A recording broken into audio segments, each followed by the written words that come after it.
소중한 나.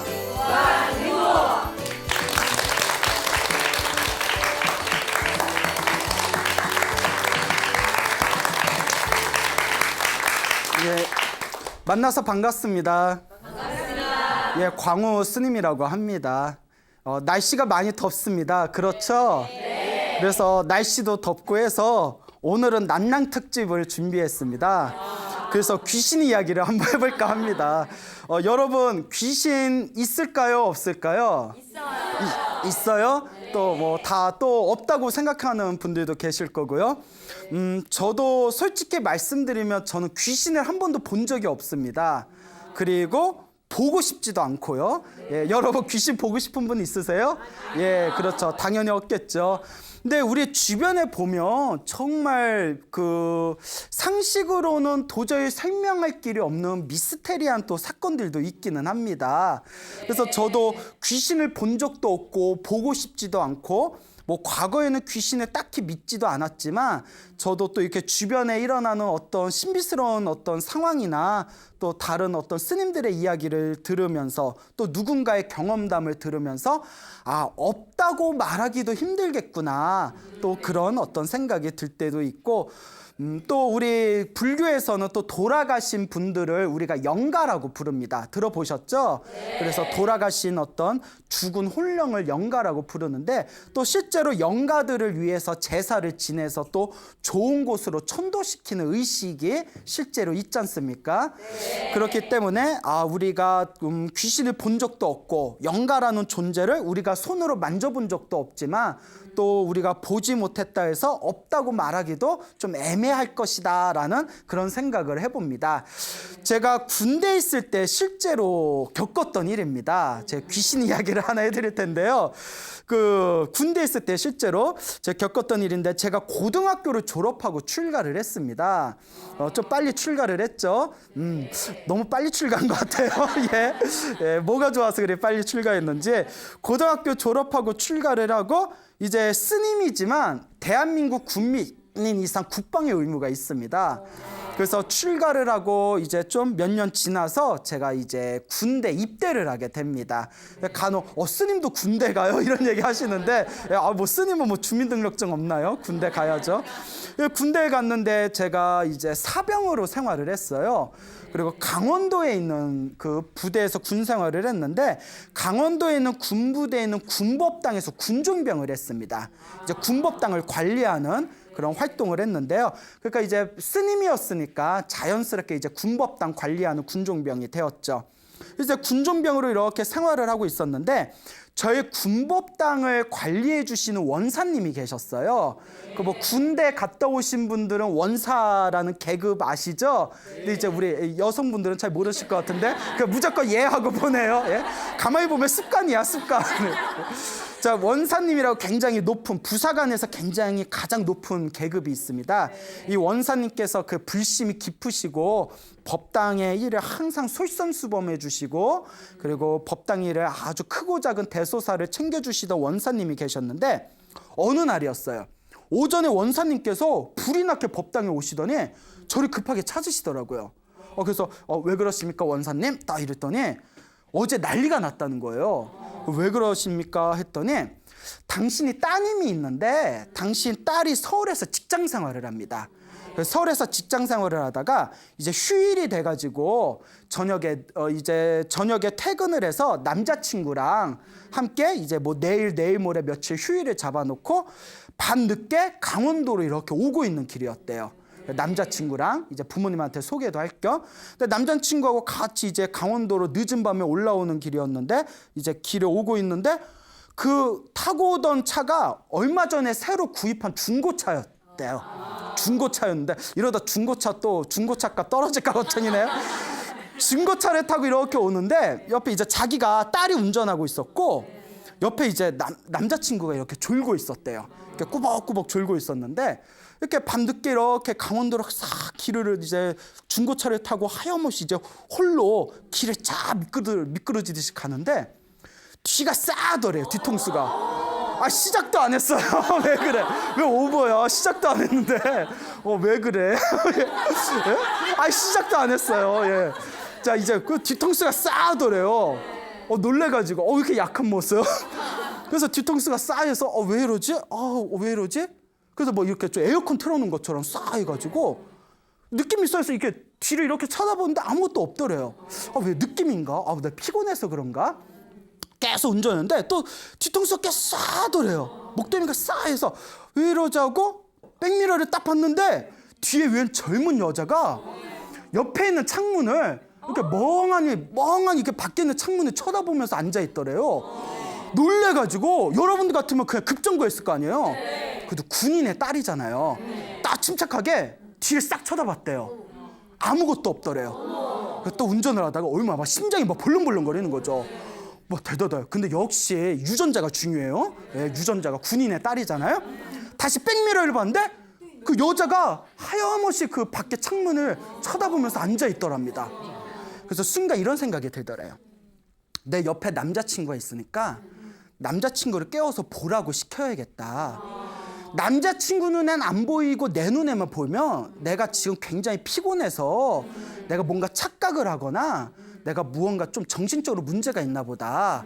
만약에 내 눈에만 보이는 거면 내가 당장이라도 내가 좀 뭐 병원에 가서 상담을 받고 약이라도 저먹겠다. 딱 그렇게 마음을 정리를 했답니다. 되게 침착하죠. 그래서 딱 운전을 하면서 옆에 남자친구 꼈대요. 야야 일어나봐. 어머 화딱지가 나왔어요. 자기는 손이 부들부들 떨리는데 옆에서 들고 있을까. 그 남자친구 왜? 뭐 이렇게 일어나니까 뒤 좀 돌아봐 했더니 남자친구 뒤돌아봤는데 아무것도 없잖아요. 없어. 그러면 놀라지 말고 백미러 좀 한번 봐봐. 뭐 보여? 남자친구 백미러를 봤는데 이러는 여자가 앉아서 창밖을 보고 있다. 그러니까 자기 혼자만 보이는 게 아니라 남자친구하고 자기하고 똑같이 보이는 거예요. 그게 진짜잖아요. 그러니까 야 뒤에 아무것도 없지? 없어. 백미러는 보이지? 보여. 어떻게 생겼지? 지금 창밖을 보고 있지? 보여. 이러는 거예요. 그러니까 야 이거 진짠가 보다. 그러면 여러분들 같으면 그런 상황에서 계속 운전해요 못해요? 그러니까 그런데 독해. 예? 끝까지. 근데 고속도로에서 갑자기 멈추면 방법이 없잖아요. 그러니까 서로 입 딱 다물고 그냥 하염없이 앞만 보고 일단 집까지 왔대요. 집까지 딱 온 순간 차에서 내리자마자 집에 뛰쳐들어가서 긴장이 풀려버리니까 집안에 난리가 났다는 거예요. 저 차를 타니 못 타니 난리가 났다는 거예요. 그러니까 이거 어떻게 하면 좋겠냐. 이제 제가 밖에서 스님이었으니까 저도 이제 처음 겪는 일이고 이게 목매? 막 이러고 진짜요? 대박 막 이러고 그때 그러니까 이것도 사람이 복이 있어야 돼. 뭐가 있어야 된다고요? 복이 있어야 돼. 그때 하필이면 해인사에서 수행하고 계시던 선배 스님께서 제가 있던 군법당에 잠깐 놀러 오셨었거든요. 그때 그러니까 그분이 이제 좀 연륜이 있잖아요. 그러냐고. 혹시 무슨 영가가 그 차에 뭔가 인연 있는 영가가 거기 집착을 해서 붙어 있을 수도 있다고 자기가 해결해 주겠다고 이러는 거예요. 그러니까 사람이 복이 있으면 그게 좋은 사람을 만난다니까요. 그러니까 이 해인사 스님께서 선배 스님께서 놀러 오셨던 선배 스님께서 그 차를 법당으로 가져와라 했대요. 그래서 이제 법당으로 싹 가져오니까 스님이 이렇게 이제 가사장삼을 딱 입고 요령 하나 딱 들고 연불책 하나 딱 들고 차 안에 딱 들어가시는 거예요. 차에 딱 앉으셔서 요령을 흔드시면서 그때 제가 옆에 이렇게 같이 있었거든요. 흔들면서 독경하고 연불을 한참을 해주셨어요. 네? 막 이렇게 독경해주고 연불해주고 다 해주면서 마지막에 이름 모를 영가여 정말 이 차 안에 있다면 부디 모든 미련과 집착을 벗어버리고 어서 좋은 데로 가십시오. 어서 좋은 곳, 부처님의 가피를 받아서 부디 좋은 곳으로 천도되어지다 하면서 이렇게 간절하게 한참 동안 기도를 올려줬어요. 기도를 올려주고 그 솔가지 있죠, 솔가지. 강원도니까 얼마나 많잖아요. 솔가지를 하나 따가지고 이렇게 이제 그릇에다가 물을 적셔서 차에도 막 뿌려줬어요. 차에도 촤촤 이렇게. 그래서 내가 스님한테 스님 이거 하는 거예요 하니까 아니야 그냥 보여주려고 하는 거야 막 이러면서 그러면서 너무 솔직한가? 그래서 이거 솔가지를 물에 촤 뿌린 뒤에 그러면서 이제 다 됐다고 하면서 그 스님이 그때 금강경 테이프를 가지고 계셨어요. 요새 테이프 같은 거 잘 안 듣죠? 네. 그때 제가 군대 때니까 한 15년 전이었으니까 그때 금강경이라는 금강경 그 독경 테이프를 당신이 가지고 있는 걸 딱 꺼내가지고 그 원사님한테 주면서 차 운전할 때 무서우면 요걸 운전할 때마다 항상 틀어놓으라고. 요 금강경, 독경이 들리는 곳에는 절대 귀신들이 얼씬거릴 수가 없다고 이걸 틀으라고 이걸 선물로 주셨어요.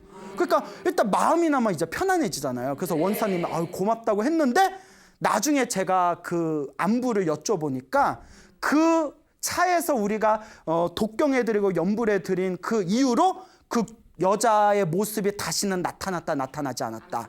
예, 나타나지 않았다라고 합니다. 예, 이런 거 보면 정말 없다고도 말 못하겠죠. 만약에 혼자 봤으면 의심해 볼 만하죠. 만약에 혼자 눈에만 보면 요새 약이 좋으니까 먼저 의사에게 먼저 상담을 해라. 예? 진료는 의사에게, 약은 누구에게? 약사에게. 예. 뭐 헛것이 보이면 뭐 정신과 상담을 받아봐라 하겠는데 남자친구하고 두 명이 동시에 보였다는 거예요. 그러니까 이게 정말 무시할 수가 없는 뭔가 이상한 세계가 있구나. 이런 이야기를 한번 해봅니다. 어때요? 땀이 좀 쏙 들어갔어요? 예. 자, 또 우리 불교에는 이런 또 이상한 이야기들이 많기는 하지만 또 요 귀신을 통해서 또 불법의 귀한 이야기가 있습니다. 그 예전에 대만에 몇십 년 전에 주씨성을 가진 거사님이 있었어요. 성이 주씨였는데 그래서 주거사님이라고 부르죠. 이 주거사님이 굉장히 불교에 대해서 불심이 아주 깊고 열심히 수행하면서 그 대만 불교를 널리 일으킨 데 큰 공헌을 하셨대요. 그래서 대만의 어떤 그 당시 미약했던 불교의 세력을 크게 일으켜서 대만 불교를 또 사람들에게 널리 전하는데 굉장히 노력을 많이 하셨던 이 거사님이 한 분 계셨는데 어떤 사람이 이 거사님에게 이 주씨성을 가진 주 거사님에게 질문을 던졌답니다. 아니 거사님께서는 도대체 무슨 인연이 있길래 이렇게 불심이 깊고 이렇게 부처님에 대한 믿음이 뛰어나시냐고 어쩜 이렇게 수행도 열심히 하시고 포교도 열심히 하십니까? 하고 질문을 던지니까 그 주 거사님이 웃으면서 저는 원래 불교 신자가 아니었습니다 이러더래요. 저는 원래 불교 신자가 아니고 불자가 아니었습니다. 그런데 제가 불교 신자가 된 이유가 따로 있습니다. 그러니까 그거 좀 이야기해 주세요. 어떻게 해서 불자가 되신 겁니까? 하니까 이 주 거사님이 웃으면서 그럼 잘 들어보십시오. listen 뭐 이러면서 자 그러니까 이 거사님이 하신 얘기가 당신이 젊었을 적에 종교를 안 믿었대요. 종교 같은 걸 안 믿었는데 당신이 젊었을 적에 어디 친구 집에 가서 친구 집에서 한참 동안 놀았답니다. 한참 동안 놀았다가 해가 지고 이제 날이 조금 늦은 밤이 되었을 때 친구 집에 나와서 이제 집으로 향하고 있었는데 친구 집에서 자기 집으로 가려면 그 큰 산을 하나 넘어야 됐대요. 산을 하나 넘어야 되기 때문에 이렇게 산길을 걷고 있는데 산길 여러분 혼자서 걸어가 본 적 있으세요? 그래요? 예, 그래요. 예. 그냥 걷지 마세요. 그러면 예, 무서우면 혼자 근데 이렇게 길 혼자 저도 산에 있을 때 혼자 길 이렇게 걸으면 정말 좀 싸하거든요. 그러니까 이제 산길을 이렇게 걷는데 산길을 이렇게 걷는데 앞에 웬 여자가 이렇게 길을 걷고 있더래요. 여자가 이야기 아직 시작도 안 했어요. 예, 자 산길을 이제 여자가 싹 갖고 있는데 아니 왜 늦은 야밤에 웬 처녀가 저렇게 위험하게 혼자 길을 걸어? 이런 생각이 들더랍니다. 그러니까 자기는 이렇게 걷고 있고 여자는 앞에 이렇게 가고 있는데 가는데 느낌이 이상하더래요. 뭐지? 느낌이 이상해서 이렇게 눈을 부비고 이렇게 뭐지 하고 자세히 봤는데 발이 없더래요. 네? 그 주거사님이 하시는 얘기가 그 앞에 있는 여자가 발이 없더래요. 그러니까 보통 여자하고 뒷모습이 똑같아서 걷는 게 그냥 똑같이 걸어서 의심조차 안 하고 이상하다 뭐가 이상하지 봤더니 발이 없는 상태에서 허공을 걷고 있더래요. 순간 내가 친구하고 술을 마셔서 내가 헛것을 봤나 내가 꿈을 꾸나 얼마나 놀랐겠어요. 볼을 꼬집고 눈을 비비고 아무리 봐도 발 없는 여자가 허공 위를 이렇게 걸어가고 있더래요. 그때 여자가 싹 쳐다봤으면 심장이라도 멎었을 텐데 자기는 신경도 안 쓰고 그냥 계속 앞만 보고 가더래요. 순간 자기가 어떻게 집에 왔는지 기억도 안 난대요. 어떻게 왔는지 집에다 이제 기억도 안 나는데 그때 이분이 정신 차리고 문득 이런 생각을 했답니다. 내가 본 게 분명히 귀신이 맞다. 몇 번을 눈을 비비고 보고 또 봤는데도 발 없는 귀신이 그냥 허공을 이렇게 걸어가고 있는 걸 본 거예요. 순간 무슨 생각을 했냐면 이게 중요한 겁니다. 귀신이 정말 있으면 부처님 보살님도 정말 있겠구나 라는 생각이 들더래요. 여태껏은 사람들이 절에 가서 부처님 도와주세요, 관세음보살님 도와주세요, 그걸 보면 믿질 않았는데 귀신이 있으면 누구도 있겠구나, 불보살님도 있겠구나, 귀신이 있으니까 관세음보살님도 있겠구나 하는 생각이 확신이 딱 들더랍니다. 그 뒤로 자기가 불법에 귀의하고 지극한 마음으로 이제 부처님께 기도하고 공부하고 수행을 하면서 자기의 불심이 이렇게 깊어졌다라는 이야기를 하셨다고 합니다. 그래서 우리 불교에서는 세상에서 가장 훌륭한 스승은 부처님의 가르침으로 인도해 준 분이 가장 훌륭한 스승이라고 합니다. 그러니까 그 주거사님한테는 그 귀신이 뭐가 되겠어요? 스승이 되는 겁니다. 그 귀신을 못 만났더라면 자기가 불법을 만났다 못 만났다? 못 만났다. 어쨌거나 그 귀신을 만나가지고 귀신이 있으니까 뭐도 있구나, 불보살님도 있구나 라는 확신이 들어서 불법에 귀의해서 이렇게 복과 선업과 공덕을 짓는 불자의 삶을 살아가게 되었으니 산길에서 만난 그 귀신이 나의 스승이었다, 그런 이야기를 하더랍니다. 이게 바로 귀신을 만나서 불법에 귀의하게 된 어느 거사님의 재미난 이야기가 되겠습니다.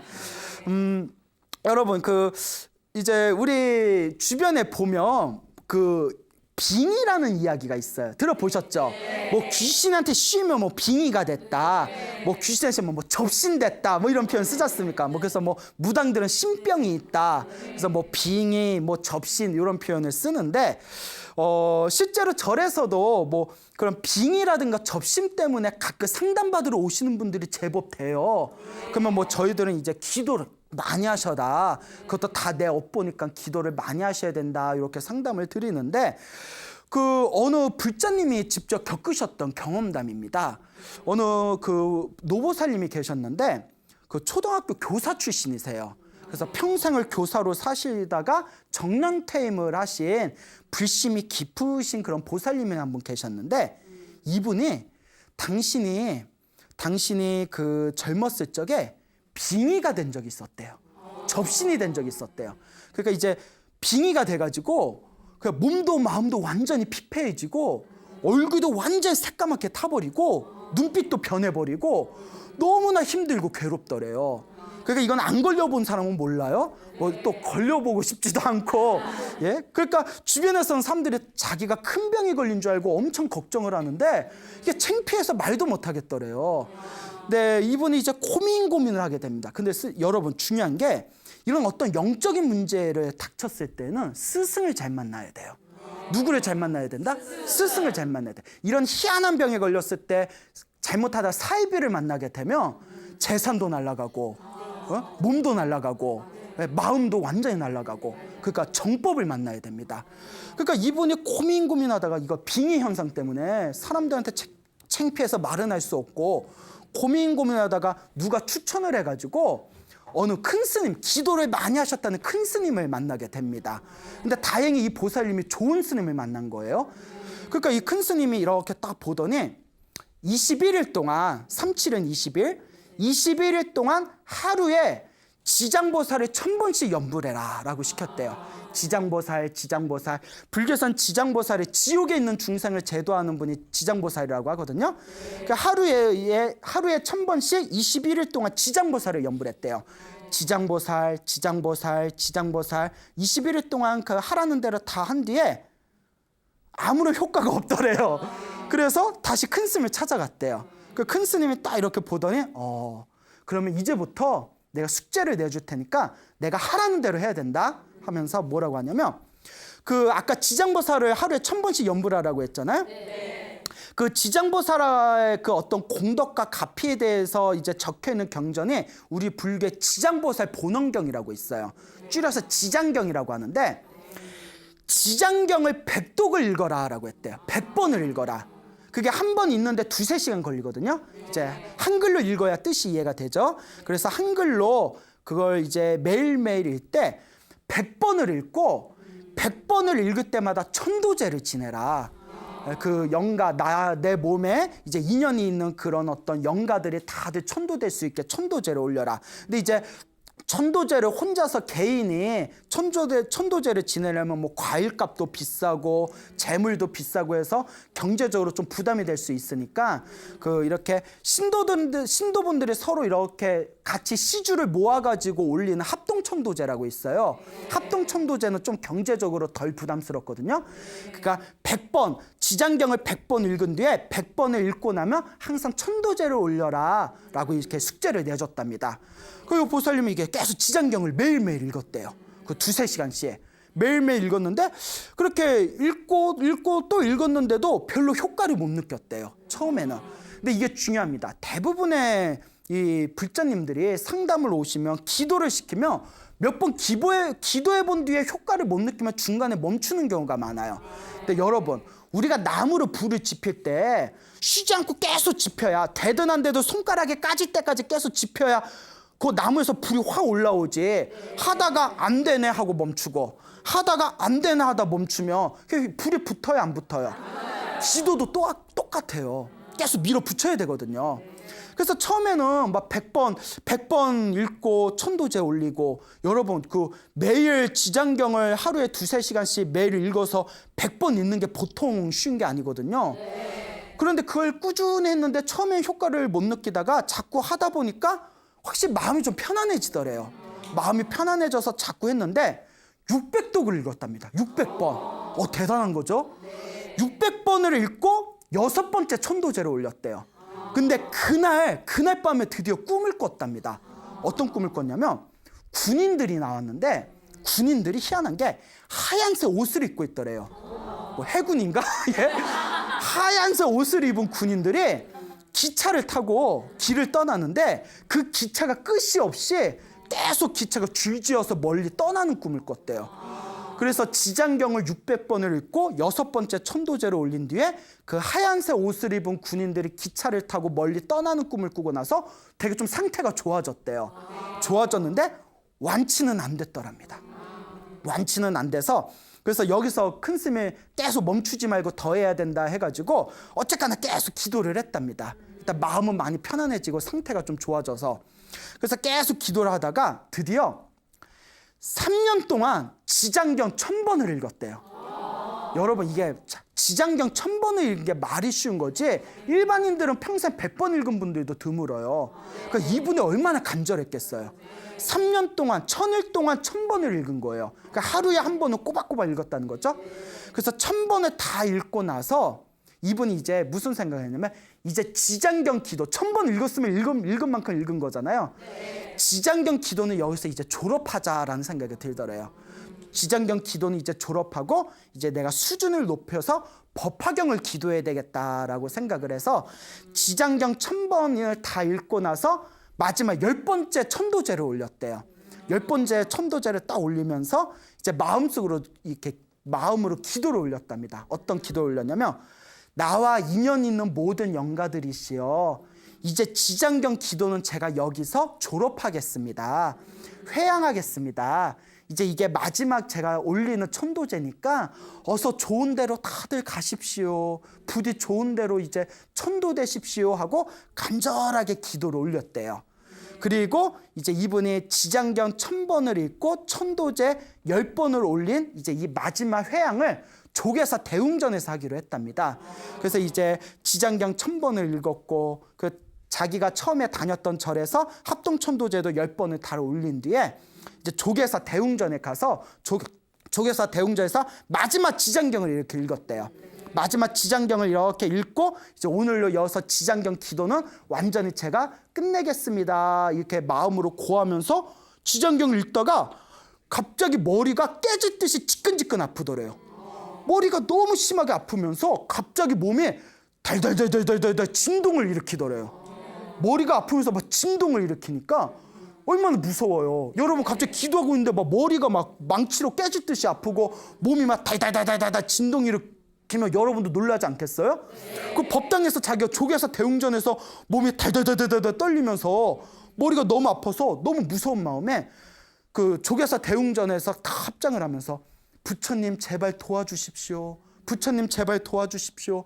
저에게 힘을 주십시오 하는 순간 갑자기 머리가 뻥 하고 터지는 느낌이 들더래요. 머리가 뻥 하고 터지는 느낌이 들면서 머리에서 뭐가 쑥 하고 빠져나는 느낌이 들어옵니다. 뭐가 정말 생생하게 뭐가 쑥 하고 빠져느끼는 느낌이 들면서 갑자기가 머리가 맑고 시원해지더래요. 그리고 그날 밤에 머리가 너무나 맑고 시원해지면서 그날 밤에 이제 집에 들어와서 숙면에 취했는데 그날 밤에 이제 꿈을 꿨답니다. 어떤 꿈을 꿨냐면 이렇게 큰 운동장이 있는데 운동장 입구에 수백 대의 관광버스가 있더래요.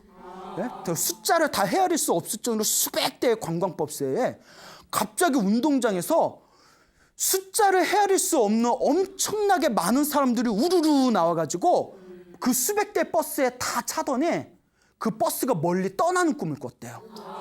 그리고 잠에서 깼는데 그 뒤로 완벽하게 빙의가 완전히 사라져버렸답니다. 예, 믿으십니까 여러분? 예. 그래서 그분께서 이제 그와 같이 당신이 실제로 경험하셨던 그런 이야기를 이제 저랑 굉장히 친하게 지내는 우리 청년 불자에게 자기가 있었던 일을 얘기한 것을 그 우리 청년의 불자가 나 법문할 때 써먹으라고 이렇게 자기가 들은 얘기를 해준 겁니다. 저도 이 이야기를 듣고 어찌나 재밌던지 여러분 믿음을 가지시길 바랍니다. 자, 이와 같이 우리의 삶에서 빙이라든가 접신이라는 게 정말 귀신이 일 수도 있고 혹은 귀신이 아니라 내 마음이 만들어낸 전생의 어떤 내가 지은 업보에 의한 일종의 정신적인 착란일 수도 있지만 그게 진짜 귀신이든 아니든 그냥 정신적인 병이든 중요한 것은 얼마든지 내 기도와 내 수행으로 그것을 극복할 수가 있다는 겁니다. 문제는 하나, 꾸준하게 해야 된다. 꾸준하게 해야 된다는 것을 명심하시기 바랍니다. 그 어느 젊은 불자가 있었대요. 젊은 불자가 있었는데 이 불자가 좀 정신분열증이 있었답니다. 그 정신분열증이 있어가지고 이 불자가 그 병원에서 약을 타 먹었대요. 이렇게 약을 타 먹으면서 이제 마음의 수양을 하려고 이렇게 절에 오고 이렇게 청년회에서 활동도 하던 젊은 불자가 있었는데 이 젊은 불자가 이렇게 약을 먹으면서 이 스님들한테 법문을 듣고 불교 공부를 해보니까 내가 이렇게 정신적으로 문제가 있는 거는 내 전생에 내가 지은 업본가 보다. 이 약을 먹은 것도 중요하지만 근원적으로 내 전생의 업보를 녹여야 되겠다라는 생각이 들어서 평소에 기도를 많이 했답니다. 이렇게 절도 많이 하고 기도도 많이 하고 일주일에 한 번씩 직장에 안 나가고 휴일날에는 그 주말에 이렇게 산에 있는 모 사찰에 가서 거기서 일주일에 한 번씩 막 2-3시간씩 막 기도도 올리고 했대요.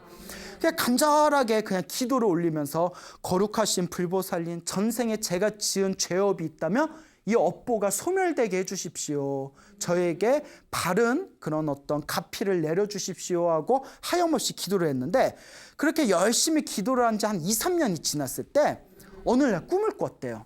어느 날 꿈을 꿨는데 꿈에 처녀 귀신이 나타났대요. 그분 말씀에 의하면 처녀 귀신이 나타났는데 그 처녀 귀신이 나타났다는 얘기에서 제가 이렇게 질문을 던졌어요. 뭐라고 했냐면 예뻤어요? 이렇게 예? 그러니까 모르겠대요. 잘 기억이 안 난대요. 예? 아니 궁금하잖아요. 그래서 이제 처녀 귀신이 이렇게 나타났는데 그 처녀 귀신이 자기를 이렇게 노려보더래요. 하염없이 노려보더래요. 꿈에서 귀신 본 적 있나요? 꿈에서라도 무섭잖아요. 그래서 하염없이 노려봐가지고 왜 이렇게 나한테 이렇게 노려보지 하고 이렇게 이제 속으로 이렇게 두려워하고 있는데 그 처녀 귀신이 자기를 노려보더니 가까이 오면서 이렇게 얘기하더래요. 네가 나한테 한 짓을 생각하면 천년 만년 더 괴롭혀주고 싶지만 네가 하도 기도를 열심히 해서 너와 나 사이의 원한이 사라졌다. 이제 기도를 이렇게 열심히 하는 너를 더 이상 내가 괴롭힐 수가 없구나. 그러니 내가 아직도 너에 대한 그런 어떤 내가 너에 대한 어떤 안 좋은 마음이 있지만 여기서 내가 이제 원한을 풀고 내가 이제 떠나겠다 하면서 그렇게 꿈에서 사라지는 그런 꿈을 딱 꿨답니다. 그 꿈을 꾸고 나서 그렇게 뭐가 짐이 하나 이렇게 던져진 것처럼 가슴 몸과 마음이 이렇게 편안하더래요. 그 뒤로 이제 그 약 탈 때마다 의사하고 상담을 하는데 그렇게 얼마 시간이 지난 뒤에 의사가 고개를 갸웃거리더니 상태가 많이 좋아지신 것 같다고 약을 좀 줄여봅시다 하더니 그 꿈 처녀 귀신이 이제 너와 나 사이의 원한은 여기서 이제 끝내겠다 하고 그 처녀 귀신이 사라지는 그 꿈을 꾸고 난 뒤에 이제 약을 완전히 끊게 되었답니다. 그러니까 그 젊은 불자가 하는 얘기가 어쩌면 자기 전신분열이 자기는 못 느꼈지만 아마 전생에 원한이 있는 처녀 귀신이 자기 몸에 붙어서 자기 정신적으로 그 문제를 일으켰던 것이 아닌가, 그런 이야기를 한 것을 제가 들은 적이 있습니다. 이런 얘기 들으니까 참 무섭죠. 그러니까 여러분 여러분 뒤에 뭐 있다 뭐 이래버리면 장난이고요. 이와 같이 내 앞에 펼쳐진 어떤 육체적인 질병도 그렇고 정신적인 어떤 좋지 못한 현상들도 그런 드넓은 어떤 인과 업보의 법칙에서 보면 다 누가 지은 업보다? 내가 지은 업보구나라는 것을 명심하시기 바랍니다. 결국 우리 불자에게 주어진 내 어렵고 힘든 상황을 극복할 수 있는 가장 좋은 방법은 기도를 열심히 하는 거, 그리고 꾸준히 복을 짓는 거, 남을 위해서 복을 짓는 거, 그리고 마음을 잘 쓰는 거, 이 세 가지를 잘 갖추신다면 여러분들의 어떤 좋지 못한 에너지와 부정적인 업보들이 그렇게 조금씩 소멸하게 될 것이다, 믿음을 가지시기 바랍니다. 어느 젊은 불자님의 이야기인데요.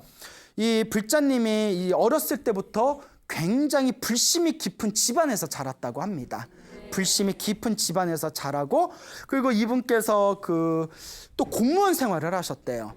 그래서 어렸을 때부터 좀 남부럽지 않게 살았는데 결혼을 했는데 남편만 믿고 결혼했는데 시댁이 굉장히 이제 좀 잘 맞지를 않아가지고 고부 갈등이라고 하죠. 그래서 좀 극심한 스트레스에 좀 시달렸대요. 그리고 시댁하고 뭔가 좀 잘 맞지도 않고 남편 하나만 바라보고 사는데 남편도 좀 무뚝뚝하고, 그리고 또 이렇게 살아가면서 스트레스를 받는 상황에서 좀 안 좋은 어떤 일이 생겨가지고 갑자기 자기가 빙의가 돼버렸대요. 자기 말로는. 그것도 뭐 전생에 업보겠죠. 스트레스 받는다고 다 빙의 되는 건 아니잖아요. 갑자기 빙의가 확 돼버리니까 너무너무 힘들고 괴롭더래요. 너무너무 힘들고 괴로워서 막 도저히 자기 삶이 이루어지지가 않더래요. 그래가지고 그때 이제 갓난 아기가 있었는데 이 아기를 자기가 도저히 이제 어떻게 키울 수 있는 상황이 아니라서 또 아기가 둘이 있었대요. 아기를 친정 엄마한테 맡겨놓고 치료를 하러 다녔답니다. 근데 당연히 신병이라는 게 현대 의학으로 고칠 수 있는 게 아니라지 않습니까? 병원에 갔더니 병원에서는 딱히 진단을 받아도 문제가 없다 그러고, 그리고 아무리 한의원에 가서 보약도 먹고 침도 맞아도 도저히 차도가 없고, 몸과 마음은 완전히 무너져 버리고 도저히 죽을 것 같더래요. 너무 힘들어가지고 친정 엄마가 아무래도 안 되겠다, 천도제를 지내보자 해가지고 천도제도 크게 지냈는데 또 효과를 전혀 보지를 못했대요. 그렇게 5년 동안 엄청나게 고생을 했답니다. 5년 동안 온갖 병원에 다녀보고 좋다는 약도 먹어보고 치료도 받아보고 천도제도 지내보고 해볼 수 있는 건 다 해봤는데도 5년 동안 효과를 얻지 못하고 나중에 눈이 돌아가 버렸대요. 눈이 돌아가서 이렇게 앞에는 사물이 잘 보이지도 않을 정도였대요. 그러니까 집안일도 안 되고, 그리고 더 이제 힘들고 괴로운 게 시댁에서는 자기 손가락질하고 남편도 그냥 나몰라라 해버리니까 가뜩이나 몸도 마음도 힘들어 죽겠는데 집안조차도 자기를 전혀 이해해주지 못하니까 스트레스가 쌓여서 또 화병까지 도져버렸대요. 그러니까 살아도 산 게 아니었답니다. 야, 얼마나 힘들었겠어요. 그래서 몇 번이나 아파트에서 내가 뛰어내릴까 말까 그러니까 자살 충동을 일으킬 정도였답니다. 근데 이분께서 이제 너무나 힘든 그런 과정에서 그래도 이분이 전생에 자기가 부처님하고 인연이 있었는지 그래도 자기가 정법에 의지하고 싶은 마음에 그래도 어디 이상한 데 찾아가서 물어보지 않고 꾸준히 그래도 절에 다니면서 기도를 했답니다. 근데 꾸준히 절에 다니면서 기도를 했지만 사실 절에서 천도제도 지내고 좋다는 기도도 해봤지만 효과를 얻지 못하는 상황에서 어느 날 자기가 어느 이렇게 법당을 갔는데 그 법당에서 항상 하루 종일 앉아가지고 법화경이라는 책이 있어요. 부처님 법화경이라는 경전이 있는데 하루 종일 법화경을 사경하는 보살님이 있더래요. 노보살님이. 근데 노보살님이 고요하고 편안한 미소를 지으면서 법화경을 사경하는 모습이 그렇게 아름다워 보이더래요. 그래서 노보살님한테 이런저런 얘기를 하다가 자기 이제 겪고 있는 상황을 솔시원하게 이렇게 털어놨답니다. 내가 몇 년 전부터 빙의에 걸렸고 5년이 넘게 온갖 치료도 받아보고 했는데 전혀 효과는 없고 지금 막 눈동자가 뒤틀려가지고 사물이 보이지도 않고 막 몇 번이나 그냥 죽을까 말까 막 하루에도 몇 번씩 자살 충동을 느끼고 어떻게 해야 될지 모르겠다고 했더니 노보살님 막 그 이야기를 들어주면서 노보살님도 막 눈물을 닦고 상담하는 그 젊은 보살님도 빙의 걸린 보살님도 막 대성통곡을 하면서 그러면서 이렇게 상담을 하다가 노보살님이 이렇게 손을 꼭 잡아주면서 법화경을 사경하라고 우리 법화경을 이렇게 부처님 법화경 사경하면서 공덕을 얻으신 분들이 많다고 이렇게 추천을 하더랍니다. 순간 요 이제 보살님이 이렇게 고민에 빠졌대요. 요 빙의에 걸리신 보살님이 그동안 절에 다니면서 천도제도 여러 번 했대요. 스님들이 천도제 좋다고 해서 여러 번 했는데 솔직히 효과도 별로 못 느꼈고 뭐 이런저런 기도를 했는데도 별로 효과를 못 느껴서 또 무슨 기도하라고 또 시키니까 아우 지겨워 뭐 이런 거 있지 않습니까? 그래서 이제 고민하다가 그래 뭐라도 내가 해야 되지 않겠냐. 이분이 그래도 전생에 복이 있는 거예요. 아예 복도 없는 사람은 이런 인연도 못 만나요. 그래서 그 법화경을 사경하던 노보살님이 추천하신 그 어느 법사 스님을 이렇게 만나 뵀대요. 그래서 그 노스님한테 자기 상황을 얘기했더니 노스님이 딱 듣더니 법화경 책을 주면서 그 한글로 된 법화경 책을 주면서 37은 21일 동안 이 책을 통째로 한 권씩 써라. 20일 그러니까 하루 종일 써야 돼요. 21일 동안 요 법화경을 통째로 한 권씩 쓰는데 3번은 써야 된다. 3번을 써라 이랬대요. 그러니까 알겠어요 했는데 그러니까 요 큰 스님이 이거 매일 써야 됩니다. 매일 써야 되는데 너무 바빠서 못 쓸 때는 4줄이라도 써라 시켰대요. 넉 줄이라도 써라. 알겠다고 하고 이렇게 쓰려는데 그 문제가 눈이 뒤틀려가지고 글씨도 잘 안 보인다는 거예요.